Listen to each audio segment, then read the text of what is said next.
मराठी निबंध माझी नोकरी. चांगली नोकरी मिळण्यासाठी चांगले गुण आणि कामाचा अनुभव असावा लागतो. आपल्या मागील पिढी मिळेल ती नोकरी आयुष्यभर करत असे आणि त्यातच आपले आयुष्य झोकून देत असत. तेव्हा त्यांच्याकडे नोकरीचे जास्त पर्याय नव्हते, पण आता हजारो नवीन पर्याय आहेत. जागतिकीकरणामुळे नोकरीचे नवीन मार्ग आपण निवडू शकतो. इंटरनेटच्या मदतीने आपण घरच्या घरी बसून विविध पर्याय शोधू शकतो.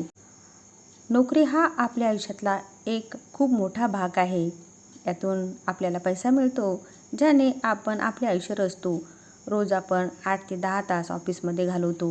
IT क्षेत्रात कधीकधी तर 12 ते 16 तासही जातात. आपल्या आयुष्याचा खूप मोठा हिस्सा आपण नोकरी शोधण्यात, ती सफल करण्यात आणि रोज ऑफिसला जाण्यात घालवतो. अशावेळी आपणाला आवडीची नोकरी करणे खूप गरजेचे आहे.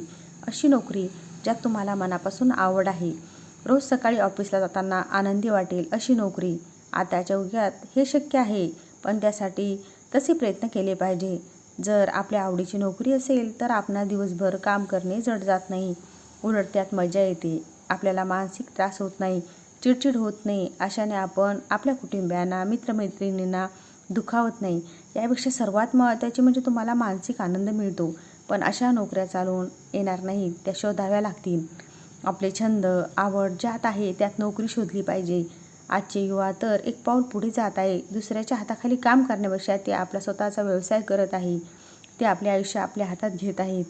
यात थोडी जोखीम असते, पण त्याचे बक्षीसही तेवढेच मोठे असू शकते. खूप लोक नोकरी न मिळण्याने सरकारवर नाराज असतात, पण ते स्वतःकडे पाहत नाही. संधी चालून येत नाही, ती बनवावी लागते. नोकरीच्या मागणीनुसार आपण आपल्याला ट्रेन केलं पाहिजे. आता रोज नवीन टेक्नॉलॉजी येते, ज्याने नवीन संधी निर्माण होते. त्या टेक्नॉलॉजीमध्ये अवगत होऊन आपण नोकरी मिळवू शकतो. खूप सारे लोक नोकरीच्या नादात, पैसे कमवण्याच्या दबावात कुटुंब आणि आरोग्याकडे दुर्लक्ष करतात. आपण एक गोष्ट लक्षात ठेवली पाहिजे की शेवटी आपण नोकरी कुणासाठी करतो. जर आपण आरोग्याकडे लक्ष नाही दिले तर त्याचा परिणाम आपल्या कामावर होतो आणि अप्रत्यक्ष रूपात कुटुंबियांवर व प्रियजनांवरही होतो. व्हिडिओला लाईक, शेअर आणि चॅनलला सबस्क्राईब करा.